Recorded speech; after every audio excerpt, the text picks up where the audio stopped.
한 달 전인 2월 24일 러시아가 우크라이나를 침공했습니다. 어느덧 오늘이 침공한 지 29일째가 되는 날입니다. 전쟁은 비극이고 참 슬픈 일입니다. 유튜브에서 한 우크라이나 의사가 울면서 절규하는 영상을 봤습니다.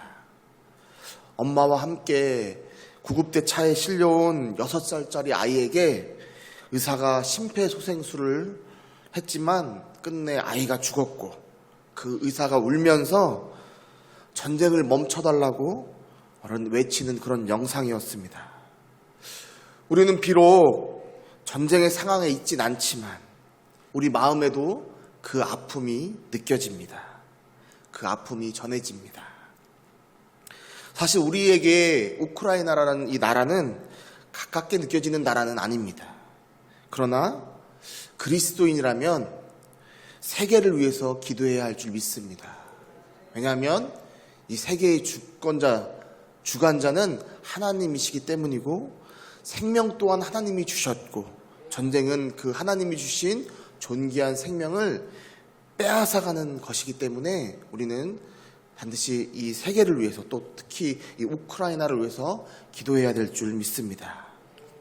그런데 놀라운 일은 이런 힘들고 어려운 이런 전쟁 상황에서도 우크라이나에서 간증이 흘러나온다는 겁니다. 전쟁의 상황에서도 새로운 생명들이 태어납니다. 또 이런 일이 있습니다.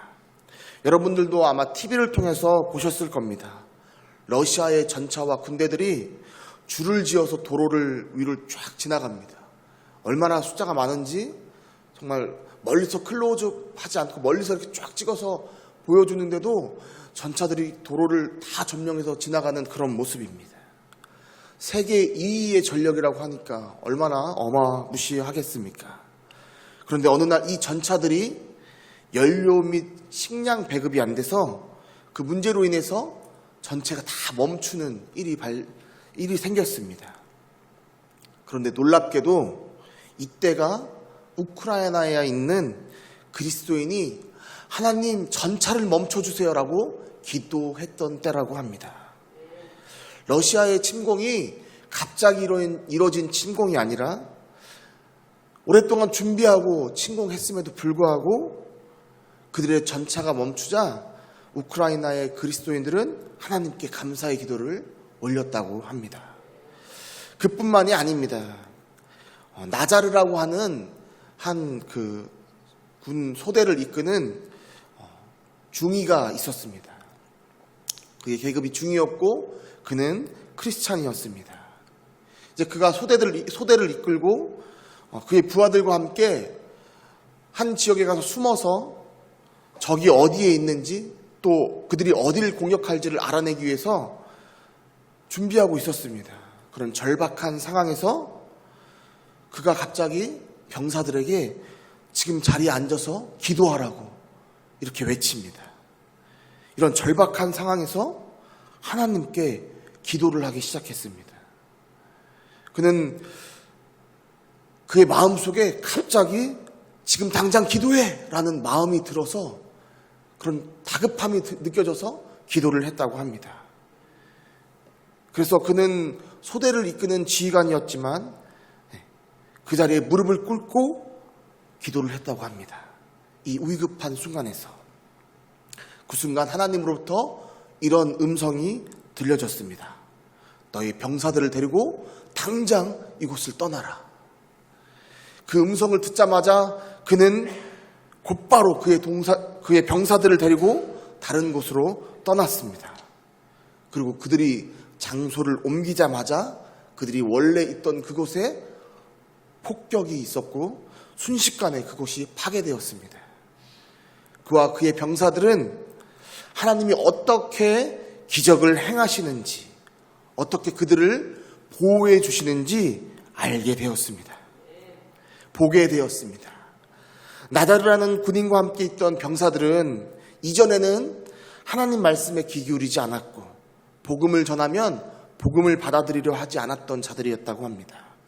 하지만 그날 이후 그들은 모두 함께 기도하기 시작했고 주님께서 자신의 삶에 들어오기를 간구하고 있습니다. 사랑하는 금암제일교회 성도 여러분, 하나님은 그곳이 어디든 시간과 공간에 구애받지 않고 역사하시는 살아계신 분이신 줄 믿습니다. 오늘 이 시간에도 하나님이 우리를 통하여 역사하실 줄 믿습니다. 우리 복음성가 살아계신 주 함께 찬양하시겠습니다. 1절만 찬양하겠습니다.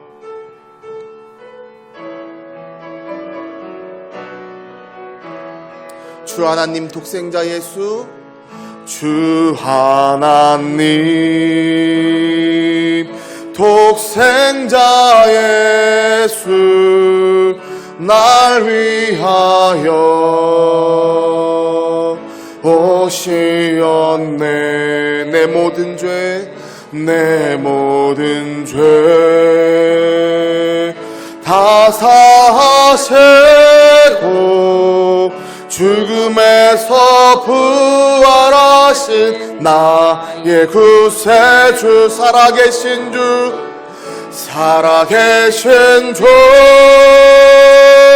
나의 참된 소망, 걱정 근심 전혀 없네. 사랑의 주는 갈등 인도하니 내 모든 삶의 기쁨 늘 충만하. 살아계신 주, 나의 참된 소망, 걱정 근심 전혀 없네. 사랑의 주는 갈길 인도하니 내 모든 삶의 기쁨 늘 충만하네. 아멘. 하나님이 주시는 기쁨이 늘 충만하기를 주님의 이름으로 축원합니다. 오늘 본문의 내용은 우리가 잘 아는 기드온과 300명의 용사들의 이야기입니다. 이스라엘의 자손들이 악을 행하였으므로 하나님께서 이스라엘 백성들을 무려 7년이라는 시간 동안 미디안의 손에 넘겨주셨습니다. 미디안이 얼마나 악독한지 추수할 때도 아닌 파종을 하면 올라와서 진을 치고 있다가 이스라엘 가운데 먹을 것을 하나도 남겨두지 않고 심지어 양이나 소, 또 나귀도 다 잡아서 가버렸습니다. 미디안의 악랄함 때문에 그 악랄함이 너무 심해서 이스라엘 사람들은 산의 웅덩이나 굴에서 살아갈 수밖에 없었습니다. 그런데 이런 상황에서 이스라엘 백성들이 잘한 일이 있었습니다. 그게 무엇입니까? 바로 오늘 본문 말씀입니다. 우리 한번 본문 말씀 한 번 더 읽어보겠습니다. 이스라엘 자손이 미디안으로 말미암아 여호와께 부르짖었으므로. 아멘. 그렇습니다. 바로 하나님께 부르짖었다는 것입니다. 기드온과 300명의 용사들의 이야기는 바로 이 부르짖음에서부터 시작되었습니다. 좀 전에 함께 나눴던 간증 속에 나자르라는 이 군인의 기도는 어땠을까요? 이 전쟁의 상황에서 과연 크게 부르짖을 수 있었겠습니까? 아마도 숨죽여서 하는 기도였을 겁니다. 그러나 저는 이 기도는 부르짖음의 기도였다고 생각합니다. 비록 소리는 나오지 않아도 그 기도가 얼마나 간절한 기도였겠습니까? 사랑하는 성도 여러분, 사순절 특별 새벽기도 기간에 새벽잠을 이기고 이 자리에 나오신 여러분을 축복합니다. 그런데 이왕 나왔으니 우리 주님께 간절하게 부르짖는 우리 모두가 되기를 주님의 이름으로 축원합니다. 기드온은 세상의 눈으로 봤을 때 평범한 사람이었습니다. 다른 이스라엘 사람들과 마찬가지로 포도주 틀에 숨어서 자기 가족들이 먹을 밀을 타작하고 있던 그냥 한낱 농부에 불과했습니다. 그런데 그때 여호와의 사자가 기드온에게 이렇게 말하면서 나타납니다. 사사기 6장 12절 말씀입니다. 우리 함께 읽어보겠습니다. 여호와의 사자가 기드온에게 나타나 이르되 큰 용사여 여호와께서 너와 함께 계시도다 하매. 그렇습니다. 분명 사람의 눈에는 볼품없는 한 농부였지만 하나님의 눈에 그는 큰 용사였습니다. 심지어 그는 자신을 큰 용사라고 부르는 하나님의 사자의 말을 믿지 못했습니다. 오히려 그에게 따집니다. 하나님이 우리와 함께 계시면 어찌하여 이런 일들이 우리 민족에게 일어납니까? 하고 말입니다. 그리고 자신을 통하여 진짜 이스라엘을 구원하실 거라면 자신에게 그 증거를 보여달라고 말합니다. 그것이 바로 양털 한 뭉치 이야기입니다. 하루는 양털 한 뭉치에만 이슬이 있게 하고 다른 땅에는 이슬이 없게 해달라고 간구합니다. 하나님이 그것을 증거로 보여주십니다.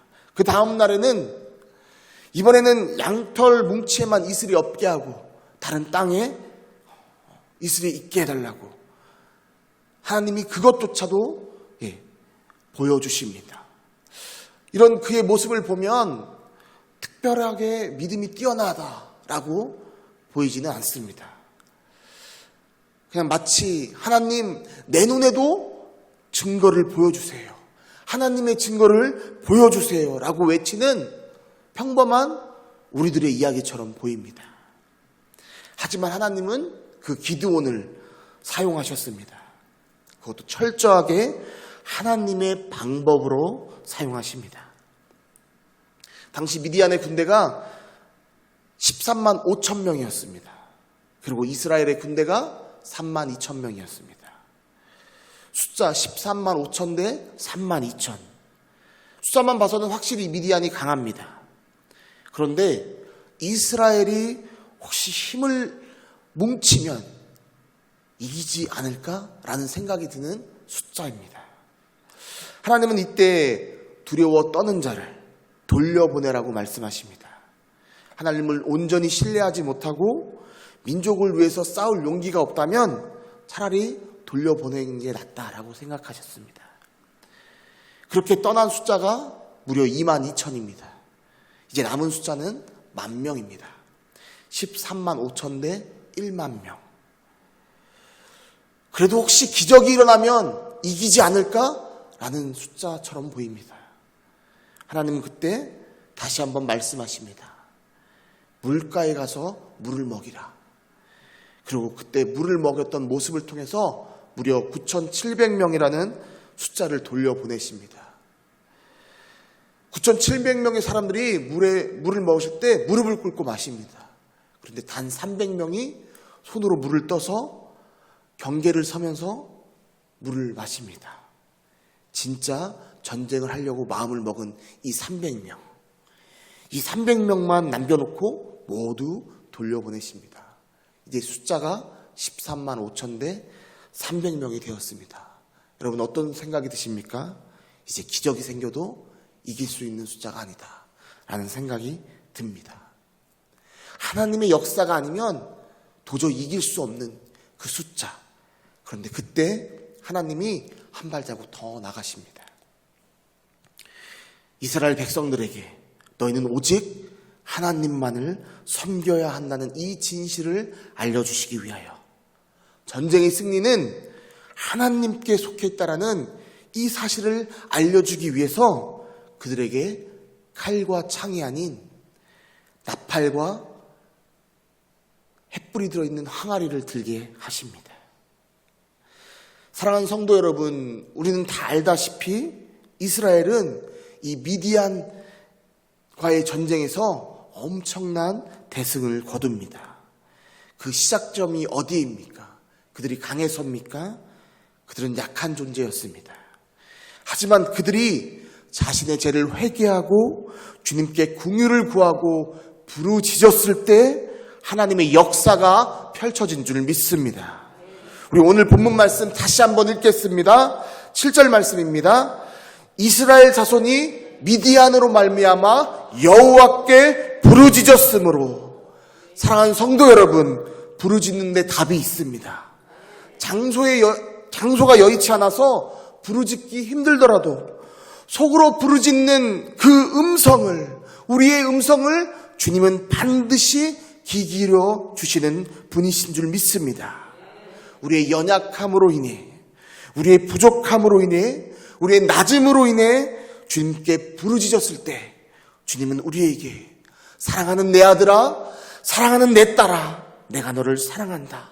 내가 너와 함께하겠다. 내가 너를 인도하겠다.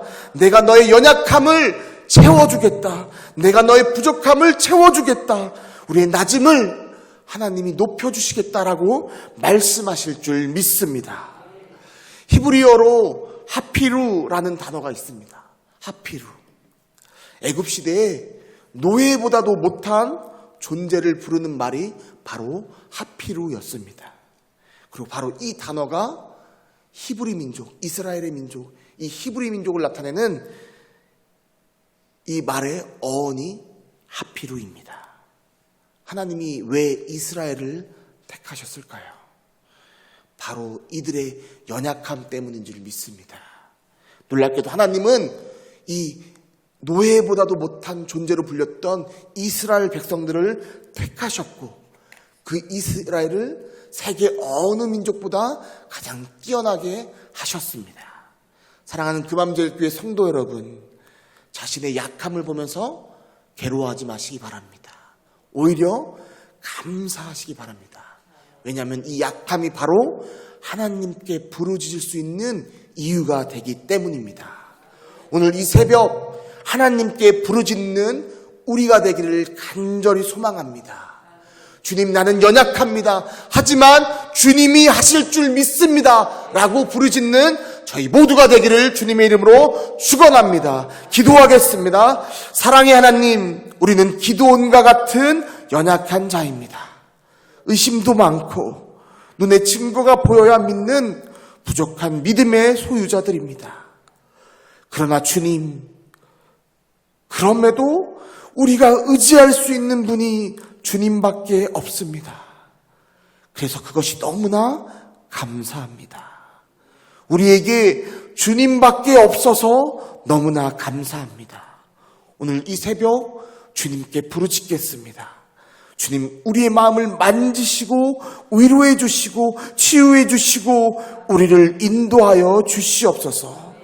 예수님의 이름으로 간절히 기도하옵나이다. 아멘.